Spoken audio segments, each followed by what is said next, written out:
Mesdames, Messieurs, peuple congolais, chers membres de la diaspora, bon dimanche à toutes et à tous. Bon début de semaine à toutes et à tous. Par ailleurs, avec la guerre en Ukraine, ne vous laissez pas détourner votre attention, ni la lutte, et encore moins le combat contre la dictature de Denis Sassou Nguesso. Et pourquoi? Parce que cette guerre qui se déroule actuellement en Ukraine est une aubaine pour l'éducateur Denis Sassou Nguesso, pour d'un côté détourner notre attention et de l'autre côté faire peur, ce qu'il appelle la paix. Alors que lui, il est un pompier pyromane. Il est le problème de notre pays. On est bien d'accord? Très bien. Mesdames, Messieurs, peuple congolais, chers membres de la diaspora, pourquoi le dictateur Denis Sassou Nguesso ne libère pas ses employés, ses pilotes mercenaires ukrainiens qui terrorisaient et tuaient les Congolais en référence des bombardements dans le pôle en 2016 et 2017, où 200 villages étaient à feu et à sang, 3000 morts et près de 180 000 déplacés. Ces pilotes ukrainiens sont-ils devenus plus congolais au point d'oublier d'aller sauver la mère patrie d'où ils viennent? Mesdames, Messieurs, peuple congolais,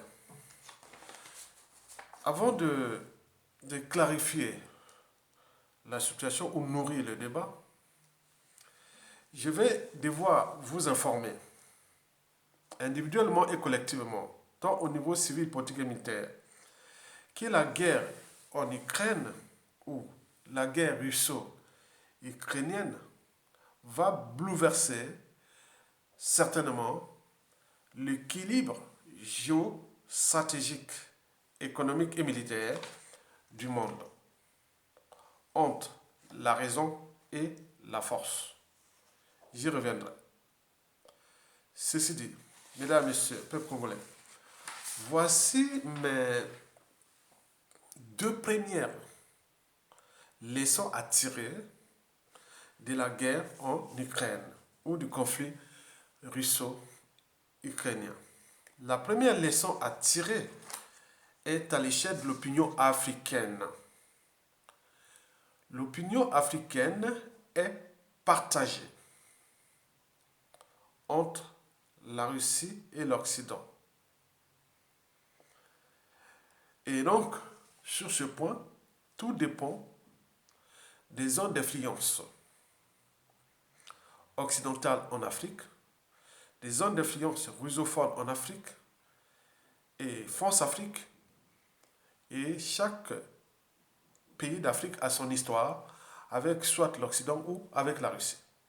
Donc, la situation africaine n'est pas homogène. Il ne faut pas analyser cette crise-là, cette guerre-là, comme si tout le monde doit s'aligner du côté soit de la Russie ou de l'Occident. Non, c'est pas ça. Donc il faut en tenir compte de ça, c'est une réalité. C'est la raison pour laquelle beaucoup ont demandé, mais pourquoi l'opinion africaine est insensible à cette guerre-là? Je vais prendre par exemple le cas de certains pays. Bon, cette guerre-là, vue du côté de l'Algérie ou de l'Angola. L'Algérie et l'Angola, ce sont les Russes qui les avaient aidés à l'indépendance. Cette guerre-là, vue du côté du Mali ou de la Centrafrique. On regarde le contexte actuel. Donc, vous pouvez tout comprendre. Cette guerre-là, vue du côté du Congo-Brazzaville ou de la Côte d'Ivoire, référence des pilotes ukrainiens qui avaient bombardé les hélicoptères ivoiriens, je ne sais pas, en 2004, mais chez nous, en 2016, 2017, on parle depuis le coup d'État, depuis 1997, Sassou a cessé d'employer des pilotes mercenaires ukrainiens. On est bien d'accord? Donc la situation n'est pas homogène. Donc il faut avoir une grille d'analyse de la situation entre les pôles eurasiens et les pôles occidentaux. Et donc il faut analyser ça. Mais en réalité, quand on suit un peu la situation, à l'échelle de notre continent, on voit que les gens sont comme s'ils sont, la plupart c'est non alignés. Ils ne sont pas ni pour la Russie, ni pour l'Occident. Donc ils sont, voilà, quelque part parce que c'est que la, la, la, la Russie ou l'Ukraine subit, mais c'est que nous subissons de l'Occident depuis la nuit des temps. Donc les gens, les Africains, ont quand même cette mémoire-là. Donc il faut en tenir compte de cette réalité-là. Donc quand vous interprétez la guerre-là en Afrique, c'est comme si c'est un non-événement. Mais ils savent que cette guerre-là aura des conséquences géopolitiques sur l'équilibre, hein, l'équilibre géostratégique ou économique et militaire. Donc il faut en tenir compte de ça. Quant du côté de nous, peuples congolais, ben, vous le savez très bien, hein, que depuis, faut dire à l'échelle du Congo-Brazzaville, hein, vous le savez très bien que depuis 1997 déjà, hein, puis la guerre dans le pôle, hein, les bombardements dans le pôle. Quand vous tapez bombardement dans le pôle, en 2016, 2017, quand Sassou avait volé ses élections, avant d'aller emprisonner le général Jean-Marie Michel Mokoko, le vainqueur, bon, ben, il avait organisé ce terrorisme d'État dans le pôle. Les pilotes qui allaient bombarder là, c'était des mercenaires ukrainiens. On ne sait pas s'ils sont logés toujours là-bas à Tchambicho ou dans les triangles des Bermudes, au Lombo, au Bouya et Tikapika. Au milieu, il y a Edo, au, au Yo et Tchambicho et tout ça. Donc on ne sait pas là où ils sont logés là-bas. OK?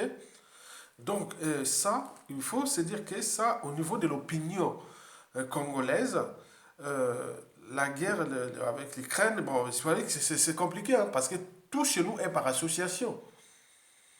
Hein. Donc, si ces pilotes-là, ils sont ukrainiens, donc par conséquent, ou par translation, ce sont des Ukrainiens qui nous tuaient. On est d'accord. Donc, il faut avoir une grille d'analyse de cette situation-là. Maintenant, question.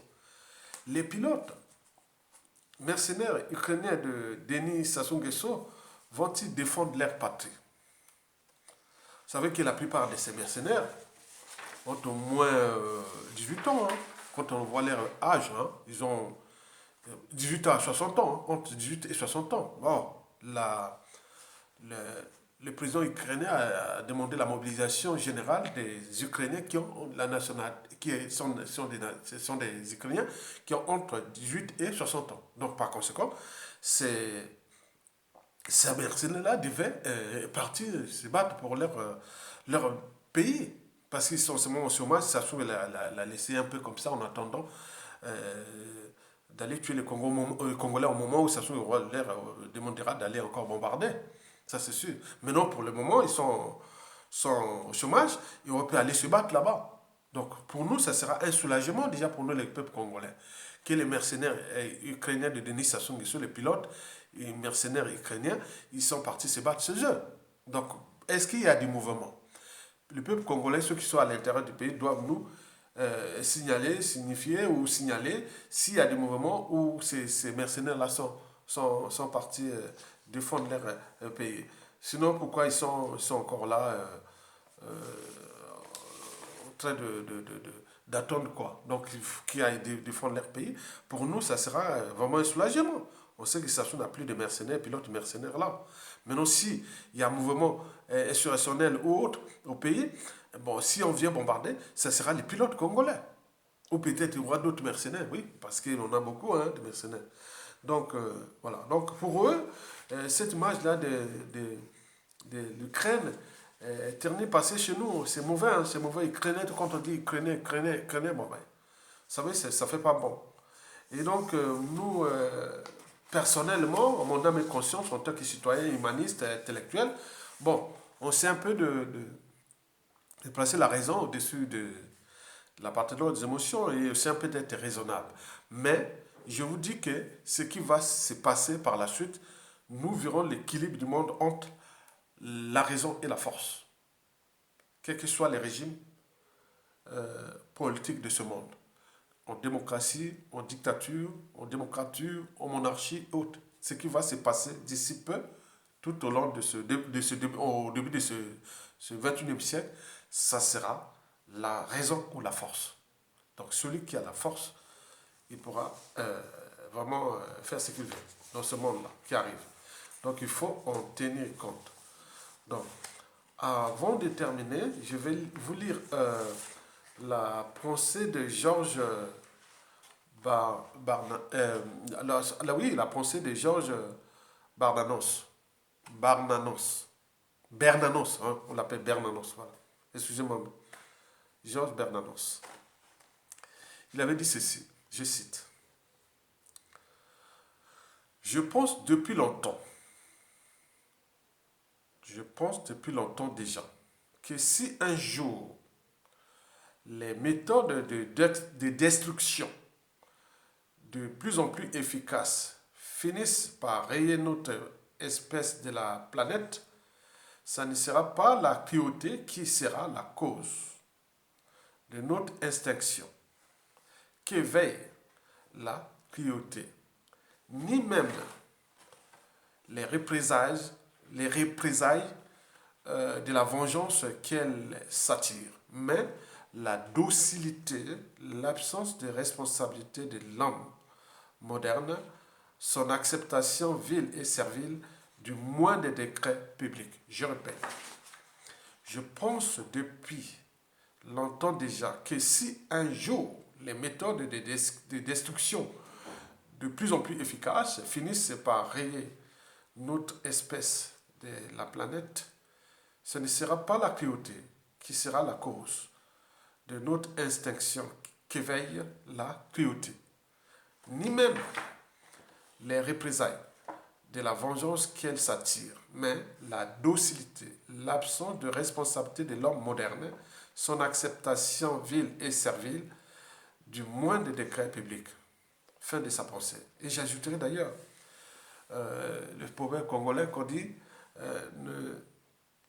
ne menace pas celui qui porte un fusil. Vous avez tout compris. Donc, pour terminer, bon, j'invite les pilotes mercenaires ukrainiens de prendre leurs responsabilités, d'aller défendre leur nation. Parce qu'en ce moment, vous êtes au chômage. Les Congolais ont compris que s'ils voulaient bouger, vous allez les massacrer. Maintenant, là, ils ne bougent plus. En même temps que les pays ont en train de s'enfoncer. Très bien pour vous, vous avez rempli vos missions. Mais allez aussi servir votre pays. Donc, du côté du Congo là-bas, donc, et de la diaspora, debout. Je parle de la diaspora qui est debout, pas la diaspora assise, soumise, vassalisée. Voilà, non. Je parle de la diaspora combattante, libre, digne, engagée, et patriote, républicains et autres qui sont en train de défendre l'intérêt de la nation pour que le dictateur dégage. Et donc, donnez-nous les formations sur le mouvement de ces mercenaires-là. S'ils sont répartis là-bas, se battent pour leur pays. Où ils sont là, peut-être que ce sont les Adiens naturalisés congolais. Mais s'ils ne vont pas là, ça sera, comme on appelle ça, on vous appelle, allez vous battre pour votre pays, vous ne partez pas. Bon, donc c'est quelque chose de... Vraiment, alors qu'ils sont des mercenaires, ils sont entraînés à la guerre. Donc il faut qu'ils aillent là-bas et se battent là-bas. Parce que nous, au Congo, au moins, on sera un peu... On va sera un peu quelque part soulagé. Ok?